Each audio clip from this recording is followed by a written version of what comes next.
Hello friends, Clage back with part 3 of the Guilty Gear XRD System Mechanics Primers. If you haven't watched the first two parts, highly recommend doing that for jumping into this one. Just a quick refresher. These primers / guides are designed to be a highlight of the differences in main system mechanics, mostly from Guilty Gear Strive, as to how they compare in Guilty Gear XRD. If you started with Strive and you've never really touched a Legacy Guilty Gear, or you've just never touched XRD in general, these should be very useful to you. So today, we're going to be going over the universal defensive mechanics in XRD and how they differ, again, mainly from Strive, since that's who these guides are targeted at. So let's just jump right in and start with blocking. Of course, blocking works identical as it does in Strive. Hold back or down back, you can block highs, mids, and lows, respectively. You still have to block low to block lows. You still have to stand up to block overheads. Very basic stuff like most fighting games. Nothing unique in XRD there. What is different, especially from Strive to this, is talking about the actual blocking system mechanics. So let's talk about the first one, the major one, FD, Faultless Defense. Faultless Defense is done by holding back or down back and pushing two buttons and holding them. You can tap them if you want to save meter. This does cost tension, so if I change bad guy's tension here, let's set it to... oh, this'll work. It does drain the tension car fairly rapidly. It does so even more so if you Faultless Defense in the air. You can see it goes down fast, but that's important. We'll get to that in a second. Just quick note, you cannot do Faultless Defense by using Dust in another button. If you push Dust in another button, you are going to get a burst. So make sure you're not using Dust for your two buttons to activate Faultless Defense. So, similar to Strive, Faultless Defense does a few things. So if we have Biken, let's swap you to go ahead and do everything, and let's have you FD. Faultless Defense increases pushback, so if I do 3 punches there, Biken gets pretty far back. If I do 3 punches normally, we can fit a lot more before she's out of the way. So increases pushback, number one. It negates chip damage, so if you regular block, Gunflame does chip damage. If you Faultless Defense, no chip damage. Awesome. It also negates the risk bar, the guard gauge up at the top. Risk works just like it does in Strive. The higher your risk gauge, the higher a combo is going to scale if you get hit. If it's flashing, every hit becomes a counter hit. So Faultless Defense is very useful for negating risk gauge as well. The big change for Faultless Defensing on the ground in this game is that not only does it increase pushback, Faultless Defense also increases the block stun. So depending on the level of the move for most situations. On the ground, it's universal. If you Faultless Defense something, you will get 2 extra frames of block stun. So let's say, I don't know the exact frame data on Soul's Crouching Punch. Let's just say it's +1. I have to go look it up.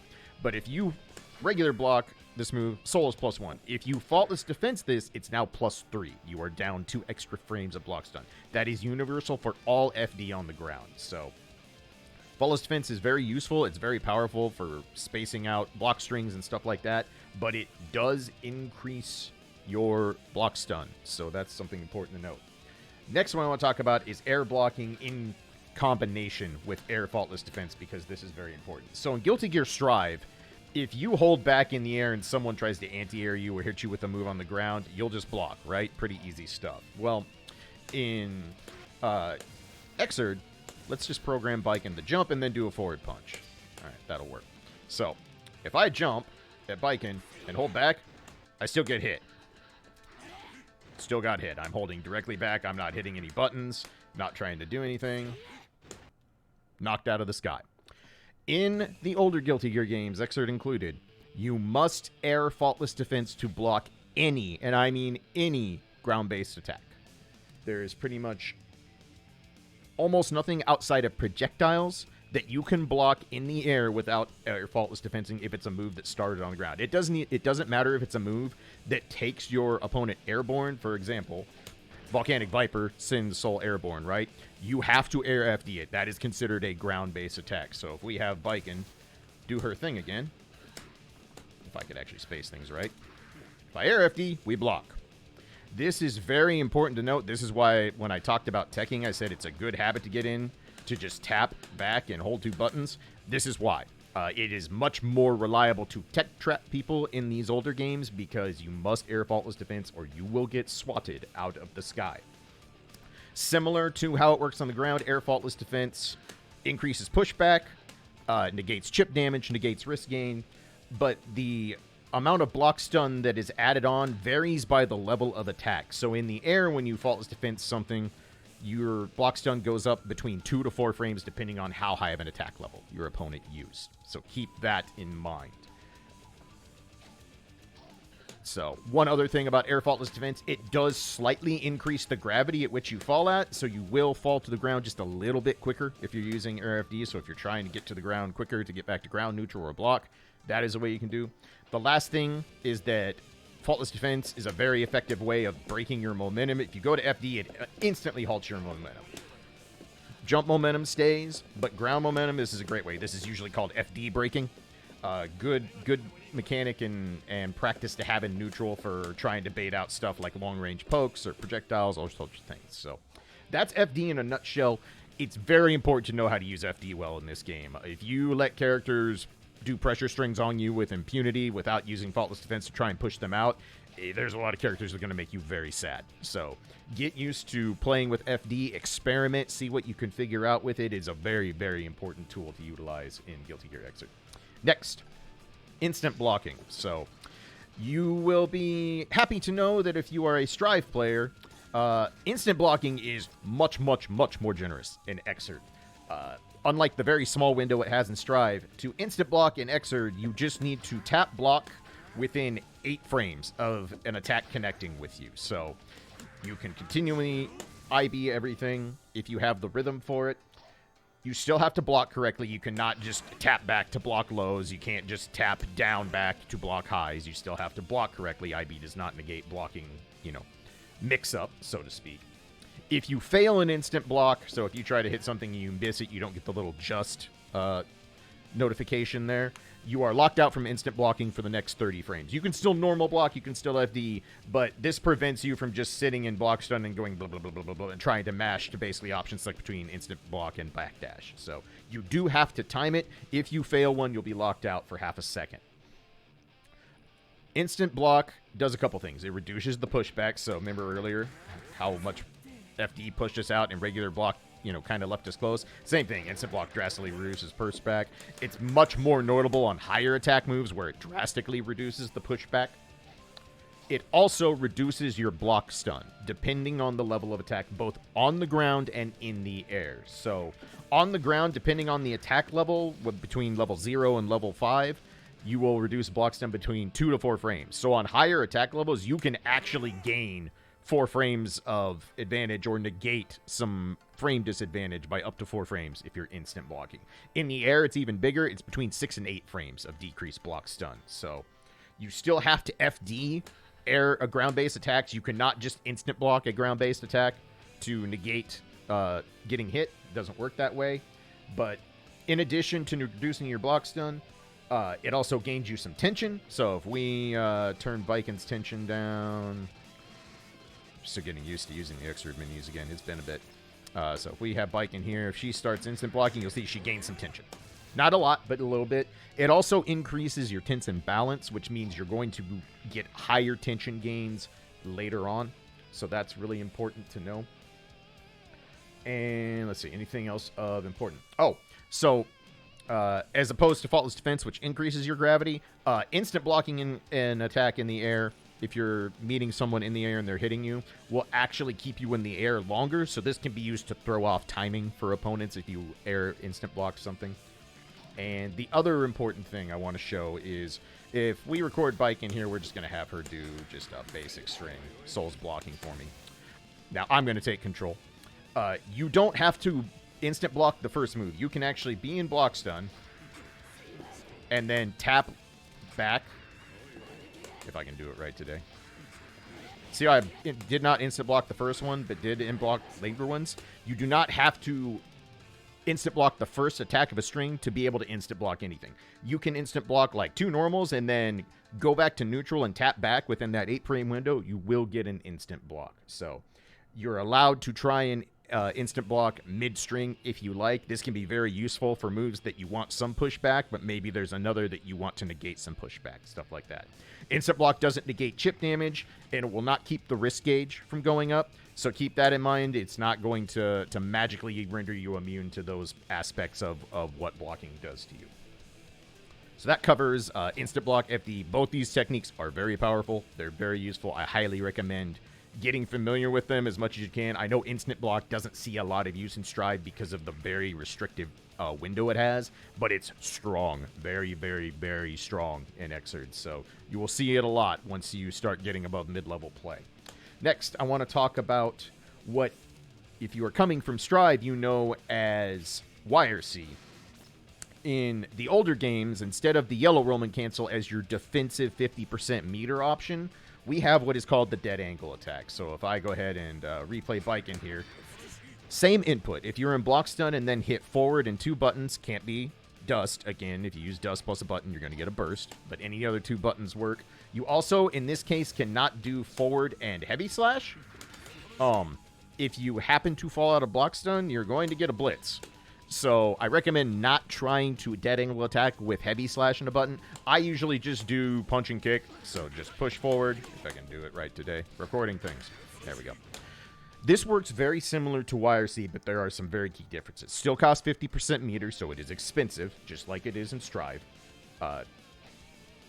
But instead of there being a universal, the yellow Roman cancel where every single character in Strive does the get off me animation and the yellow Roman cancel aura bounces out from them and makes your opponent stagger back. As you can see, dead angle attack tends to blow your opponent far away. Other important things to note. Every character has an individual dead angle attack. For Soul, he goes into his forward punch animation. Some characters use their forward punch. Some characters use a regular normal. It varies from character to character. Every dead angle attack has iframes. You can blow through most attacks with a dead angle. But because these are normals, they, 1, have startup, 2, have varying hitboxes, so some of them can be low-profiled, some of them can be jumped over, and 3, because they have startup, they can be baited. It's a lot easier to bait a dead angle attack in various situations, I feel, than it is to bait YRC in Stride. The other important thing to note about dead angle attack is that after using it, your tension gain is going to slow drastically for 4 seconds. You gain tension about 80% slower for the next 4 seconds. So not only are you spending 50%, you're not going to get tension back very quickly. But dead angle attack varies in its usefulness. Some characters who have legit reversals can bank on doing a reversal and just Roman canceling if it's blocked, so they gain offensive pressure. But if you lack a good reversal, dead angle attack can be a very strong way to get yourself some breathing room, to get a character who's very good at rushing down off of you. So get familiar with it. It definitely feels a lot different than YRC, and baiting it and reacting to it is very different than YRC because there's no slowdown or anything. It's just, nope, I don't want you on top of me anymore. So that pretty much covers all the major differences in that. Next, let's talk real quick about bursts. So bursts still done the same way. Dust plus a button. Anytime you are not in block or hit stun, you will get gold burst. If you are in block and hit stun, so if I just have Biking come at me again and I hit both buttons, you get a blue burst. If you happen to whiff a burst, if you whiff a gold burst, where's our burst meter here? Where's the burst meter? I just had it. There it is. Thank you. So if you whiff a gold burst, you retain 1/3 of the burst bar. If you whiff a blue burst, oops, one more time, Biking. Oh, right, because I didn't reset because it's not. I'm smart. There we go. One more time. Blue burst, whiff, you get nothing. Your burst goes all the way down to empty. Your burst is going to come back slower. Whiffing burst is very, very, very bad. Just like in Guilty Gear Strive, you whiff your burst or you get your burst baited, you're not going to have a very good time. Gold bursts are invulnerable to strikes all the way to the ground and only have a 3-frame window of recovery once the character lands. So if you're going to punish someone, you either have to meaty them as they land within a 3-frame window or throw them. If you see a gold burst and you don't get knocked back by it, I recommend learning to punish with a throw. It's just the most likely way you're going to do it. Gold bursts are very difficult to punish. Blue bursts, on the other hand, are not terribly difficult to punish. And what is most important about bursts in this game is, unlike Guilty Gear Strive, bursts are not throw invulnerable. So a very common thing that a lot of players will look for. So we're going to program Biken to auto burst after 2 hits. Let's change this to normal block. So actually, you need to not block if I want you to auto burst. I'm smart. There we go. So gripped. You can throw bursts in this game.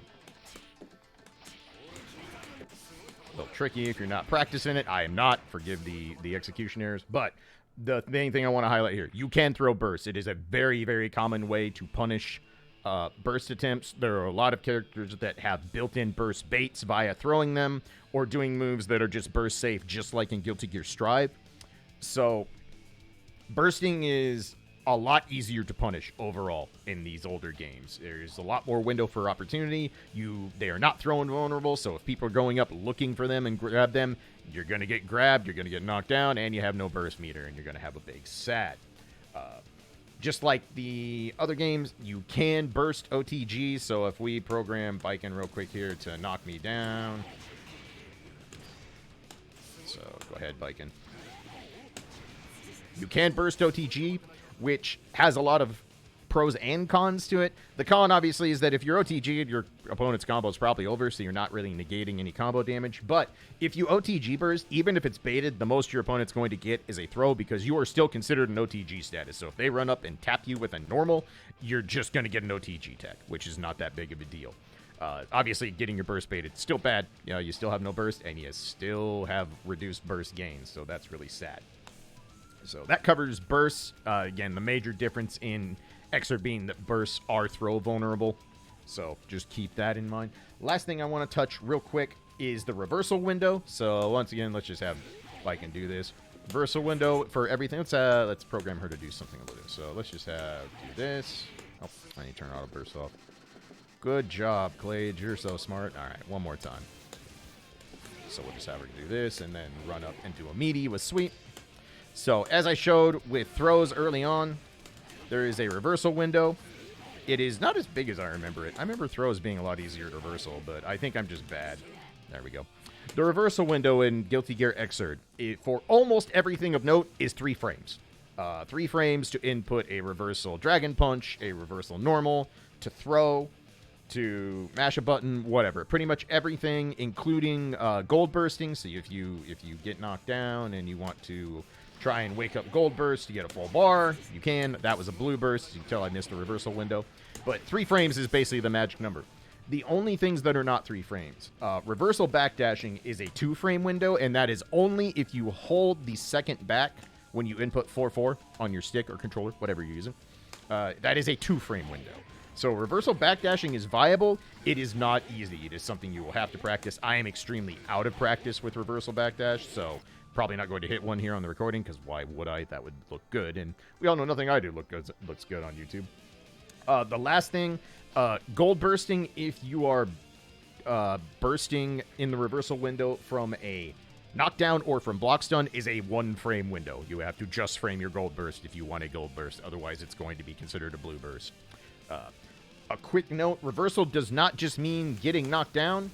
Reversal can count anytime you come out of block stun. So even though you always have the reversal window when you get knocked down, if Biken just runs up and does this stuff, once I leave block stun, there is still a 3-frame reversal window there if she's trying to frame trap me or whatnot.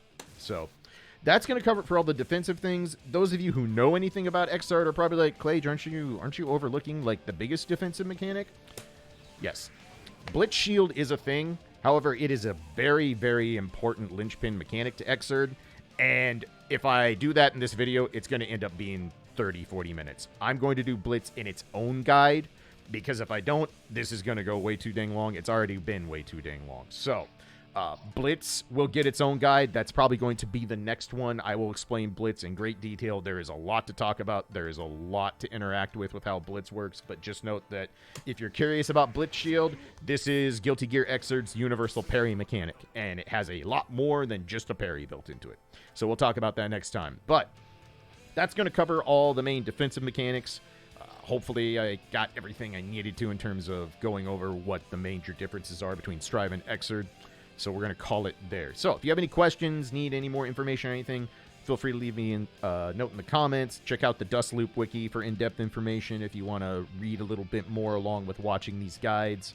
And yeah, if you want to like, subscribe, of course, I appreciate it. And I should be streaming some Guilty Gear this week, probably tomorrow on Tuesday. And then I'm playing in a charity exhibition Wednesday, which I'll make a community post about and leave down on my page. So that's going to do it for today. I will see you all in the next guide. Y'all be safe and take care of each other. And we'll catch you next time. Peace.